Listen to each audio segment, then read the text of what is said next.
topic number 2.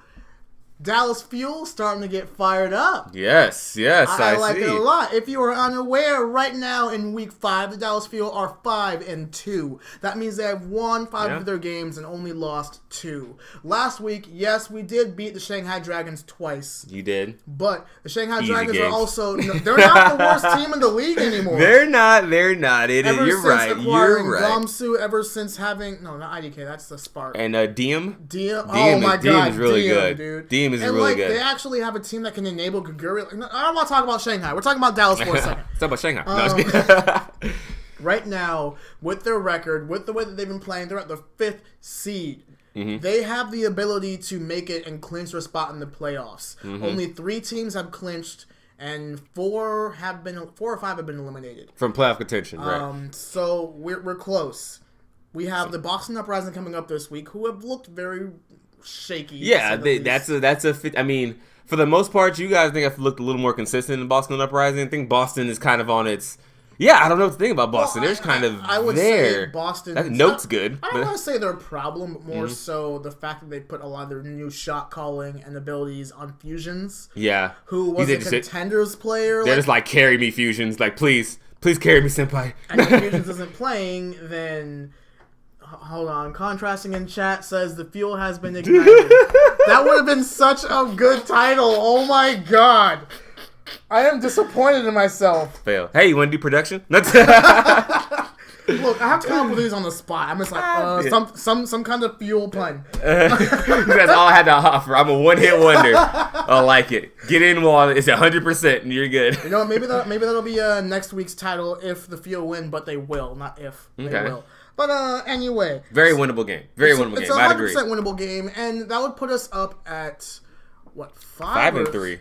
I think that's 5-3, because you're ahead of us. We're 3-3. Won't be that for long, though, guys. Just 5-2. They're 4-2 right now. They'll be 5-2 if they beat Boston this week. If we lose, we'll be 4-3. And look who you'll be tied with when we win. But that might become a problem. Because if Atlanta, they have 2 more games to play. If they win either of them, they'll have the same record as the Fuel. Yeah. If you guys don't beat them, they'll have a better record than us. Oh, okay. San Francisco, I expect to jump to at least spot number 4. How Toronto is in number 4, I'm not sure. Toronto just consistent. They're just a very consistent team in this meta. So they're a consistent B-tier team. Yeah, but I mean, you're as good as your record says you are, right? That's all I can say. Like, the Valiant suck. So like, I mean, that's all we have to go off of.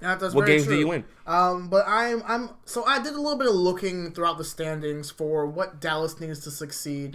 I'm not going to go into all this analysis like Zay did on the last topic. Nah, we're looking at the whole entire league. We look at the whole picture here. Okay. So right now the Dallas Fuel are number 5, only behind the New York Excelsior, duh, the Vancouver Titans, duh, Toronto Defiant and Philadelphia Fusion. 2 teams who have actually been looking a little bit weaker, I'd say. Yeah, I would. The Fusion, they're maybe just flying under the radar, I guess. This just isn't their meta. Yeah, it's just not a lot of teams meta right now. It's just hard to see. It's hard to watch. So a lot of great teams are struggling right now. Well, I mean, let's talk about the Fusion for just a quick second. When you have the amazing DPS duo of Carpe and EQO, and you can't enable them to do what they do best. Yeah, you mentioned a couple weeks ago when Carpe was Zarya that he just switched to Widow, popped out of spawn, got 3 headshots, and was like, oh, I can't play this hero. So he goes back and switches back to Zarya. Like, stuff like that. We don't get to see those high-level, high-skill plays because we used to watch somebody holding a laser beam and shooting right clicks. But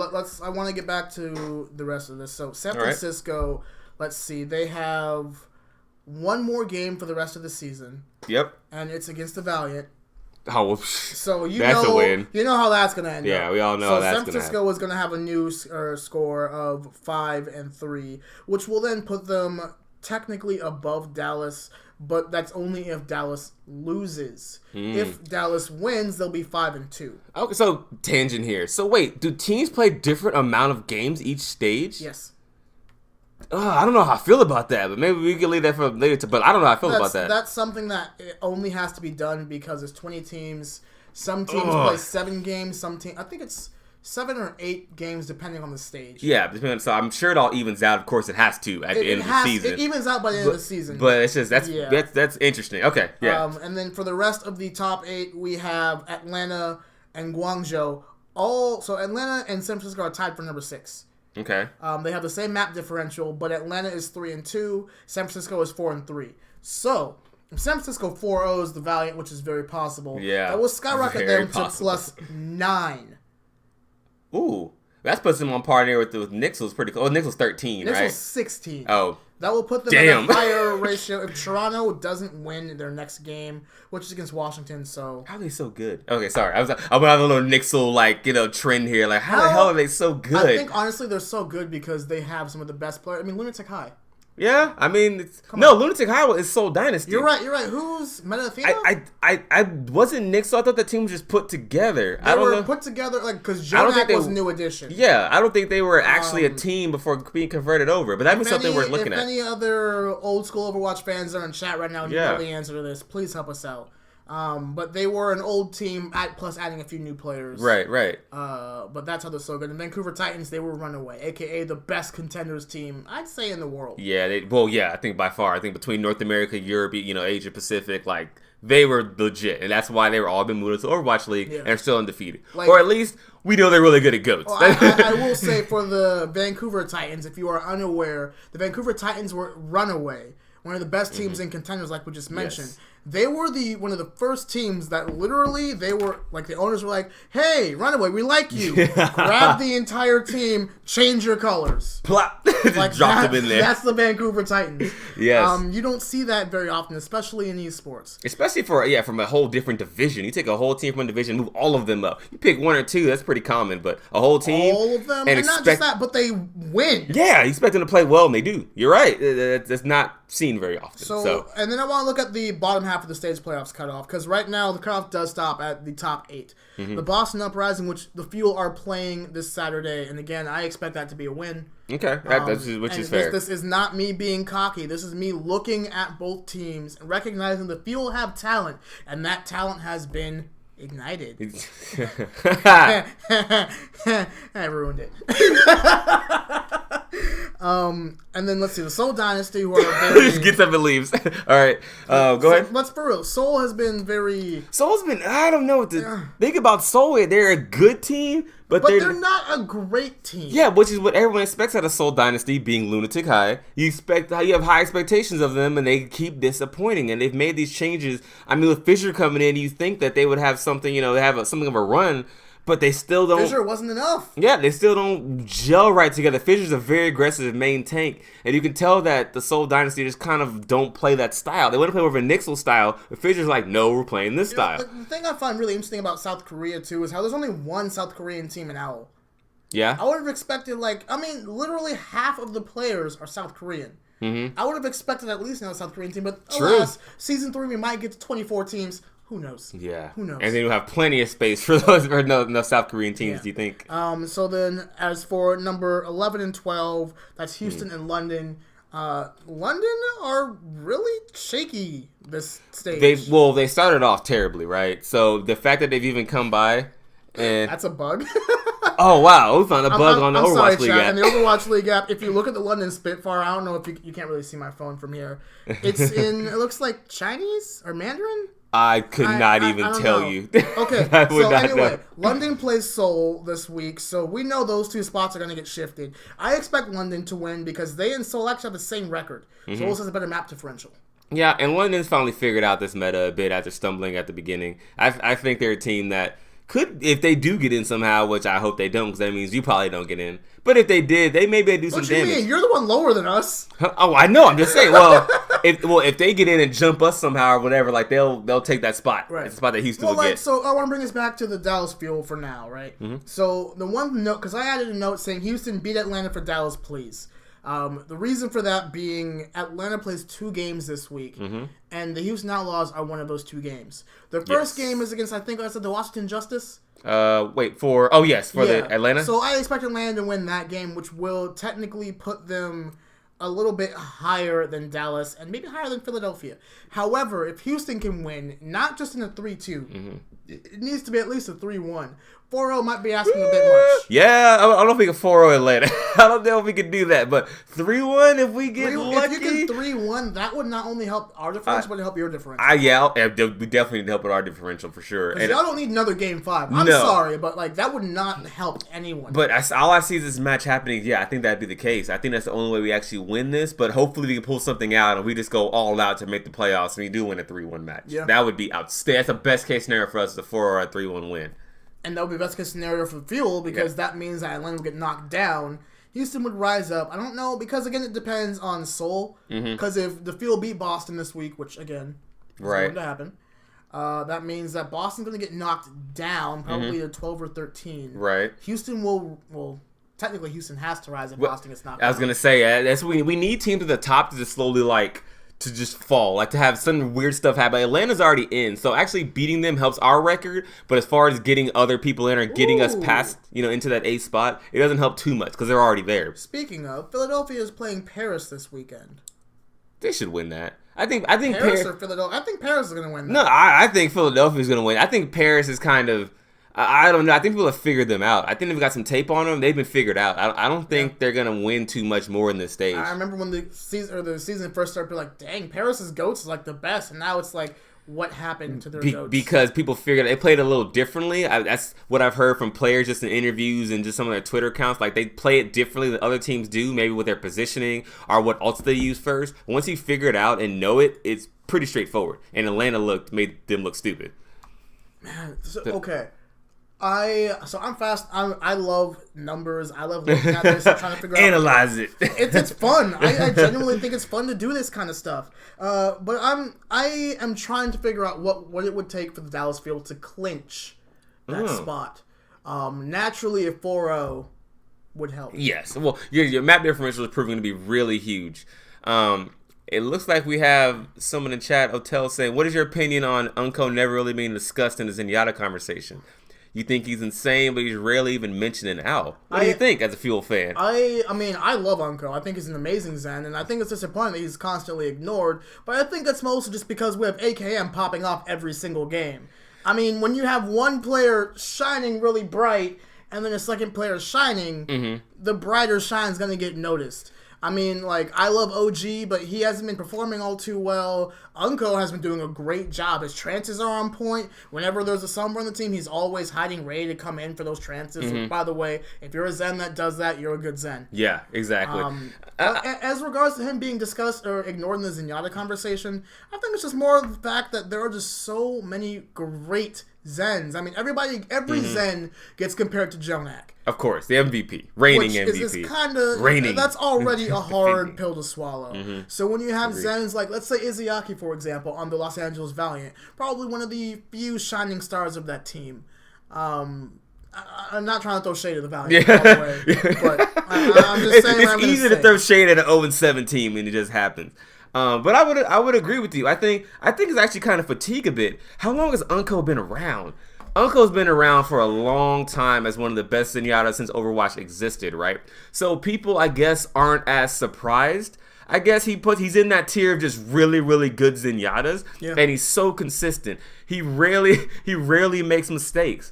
And so when he's just doing his thing, so people stop recognizing the fact that he's a really good Zen because he's so consistent. But I think he belongs up there. He should really be talked about more. That's my same thing I talked about earlier with Shaz. Shaz in Los Angeles Gladiators, I think, is a very good Zenyatta and is very underrated, but no one talks about it. Talk about Surefour and everyone else on the team instead of him. So the drama is going with the Gladiators. When the whole Fisher thing was there, they don't talk about the consistent Zenyatta play. Sorry, I remember that. Yeah, that whole drama thing. Fisher's like, I just don't want to play or whatever. I'm sick or I just go, whatever that was. And Shaz is just consistently being a great Zenyatta there. I think Unco's in the same situation. They want to focus on the new hotness, AKM playing new roles, OGE, your new main tank. So that's what they're doing. I mean, shoot, you want to talk about play so Otel mentions in chat how Custa is warming the bench. He is, and he needs to stop because the Valiant have needed that shot caller, and Custa is a great player. Yeah. I remember when they traded him from the Fuel for Unco, which I didn't really know how good Unco was. So I was like, no, why'd you leave Custa? But Uncle's good. Uncle's good. Uncle's good. But Costa was known as like he's the happy guy. He's the one that keeps the team together. You know, you need that. And the fact that players have put him on the bench. I was like, we have one of those too called Jake. Jake can go to the bench. Put Jake on the bench. Put in Elixir. Take out Jake. Do I need to show the clip again of who died first? I'm gonna make that a meme. At some point, we need to make that a scene. I'm gonna be like Jake. It's gonna be him on the death. It's gonna be his death card to somebody. Just Jake. But like looking at Dallas right now as they stand, I said it from the preseason, I said it at the start of stage 1, and I will continue to say it. We're a strong team. Yeah, I think so. We are a strong team, and the fact that we have Arrow as coach, Jane as and the thing too I find really fascinating because I know not all teams do this, but like the Dallas Fuel have a coach for each role. Wait, for each hero role? No, yes. So support, DPS, Jane and tank is the support coach. Tickety is the DPS coach, and why am I losing his name? Vol'jin is the tank coach. Oh wow! And then Arrow is the overall coach. So Otell says, yeah, Jake reading the Junkrat buffs in the patch notes. Oh, I know, he's so excited right now. He tweeted about it too, like he was like, "Let's go." He tweeted like a Junkrat logo, and I was like, "Oh my god, it's back." What tangent the was Jake I going Rat. on? I was going on some kind of tangent. Oh, about the coaches. They have different support roles. I feel that the Fuel finally have what it takes to get this team to be put together. I mean, like, last season we had lots of drama, lots of trials and tribulations. We had the whole Kai situation. Yeah. We had OG getting signed and then getting immediately banned. That was interesting.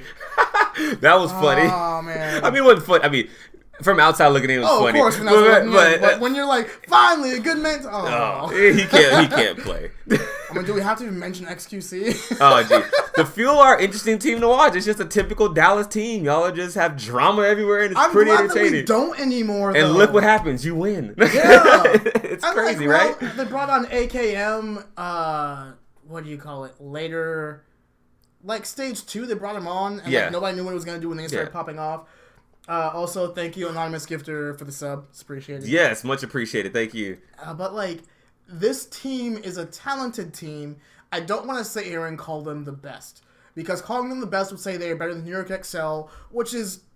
It's hard. You can't say the word better than and Nixel. Like, those 3 words, there should be no beginning of that because no one is better than Nixel. I want to be that cocky Fuel fan. I want to be that guy that says Dallas is the best team in the league. They're not. I was gonna say you're not. Yeah, It's not. But you guys are a legit solid team, and you only probably hear me say this very few times. They are better than the Outlaws right now. I'm a person. He said it. Someone clip it. Someone clip it. Dude, I fucking clip that. Don't do it, chat. Anyway, for right now, they're as good as their record says they are, like I've mentioned before. Yes, but there are also 3 more stages that can come, and we have how many trading signs? Like 2 of them that we have within the season where they can like trade and sign new people. Yeah, I think one after stage 1 and another one after stage 3. That sound about right? I don't know if it's as late as it may be as late as stage 2. I think it's half the season. I think it's half the season, maybe into like the beginning half of stage barely because I think at stage 3 it's pretty set. Last year after stage 3 it was like your roster is locked. No trades. You can release someone, but you can't bring anyone else on.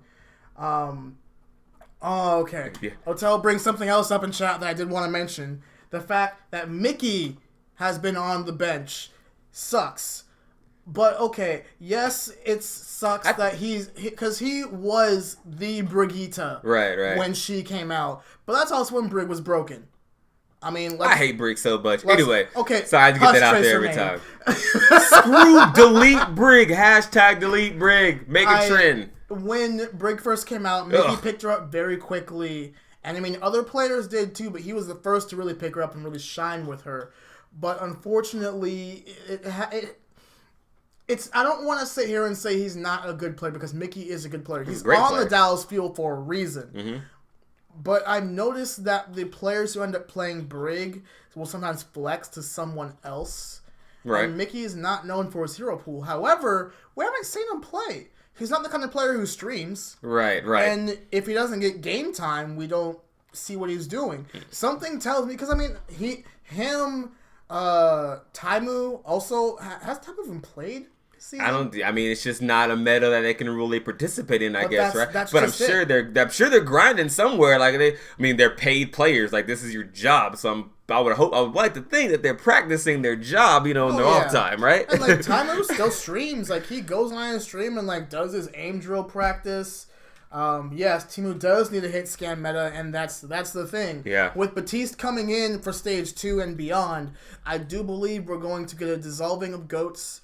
It's probably going to stay there at first. Oh yeah, we'll see. Whenever a new meta comes around, it's never instant. That was a bad snap. There we go. It's never instant. Mm-hmm. It's for the first few weeks, it's just a giant garbage dump. Right. No real player, anybody has an idea. They have strategies they're going to try. Some teams will figure it out very quickly. Other teams will fall behind. Looking at you, Florida. Sorry. Poor Florida. They're trying out there. They're trying out there with Florida. They're really trying. Tavik and the Koreans, that's their team. And, no, Tavik and McGravy. That's right. McGravy has been getting playtime. And McGravy's legit. And they won the maps I think McGravy would played on. For the most part. It's our same thing with Dante. When Dante's in, we usually win those maps. When he gets subbed out, no offense, Cool Matt. You had one of the greatest memes of Overwatch League Season 1. Please kill Cool Matt, please. Shout out to Mickey on that one. One of the greatest memes. But right now, I mean, when you're in, we tend to lose more. Goats was a mistake. I said it on previous episodes. I will say it again. Goats sucks. It's not fun to watch. It's very easy to play. I mean, seriously, in gold games, we accidentally played Goats. Guess who won? You're right. Of course. So I'm glad that we are getting a new healer DPS combo because it makes me think that we're going to start seeing more explosive plays. Yeah. And Goats isn't bad. It's just only bad when you have to pick it to win. We need more options that say the whole point of Overwatch is plays and counter heroes. Yes, you can kind of carry it to an extent because of the fact that you're just you can aim better than someone else, then you may win someone who's your counter. But we want options in this. We don't want Goats to be the only thing that you can play and you to win. So you see other teams try it. I think is it Gungzao who tries it, or was it Chengdu? One of the teams who plays like Pharah consistently, or they play actual DPS heroes. I think that's Chengdu. I think maybe it isn't. That's why they're losing. But but they're trying new things. But they're trying different heroes, and it's just Goats is so overpowered. Goats is fine, but the fact that it's just so overpowered and gets you wins is what the problem is, I think. Yeah. So well, to finish off this topic, I do want to say the same thing I've been saying all topic. Dallas is a good team and have an opportunity to make playoffs this stage. We just need y'all to beat Atlanta. We need to beat Boston. And I don't know what the playoffs are going to look like because this is the first playoffs that we've seen. Right. So when we get there, we'll have a different conversation, which naturally that'll be next week. Yep. But we'll talk about more of that later. But of course, as always, this is TexasWatch. If you're watching us later on YouTube, thank you so much for the time that you've given us today. Go ahead and like, follow, share, subscribe, notification bell. You've seen YouTube videos. You know the rigmarole by now. Guys, thanks so much for watching, and let's make Texas proud. Yeah. You remember this time.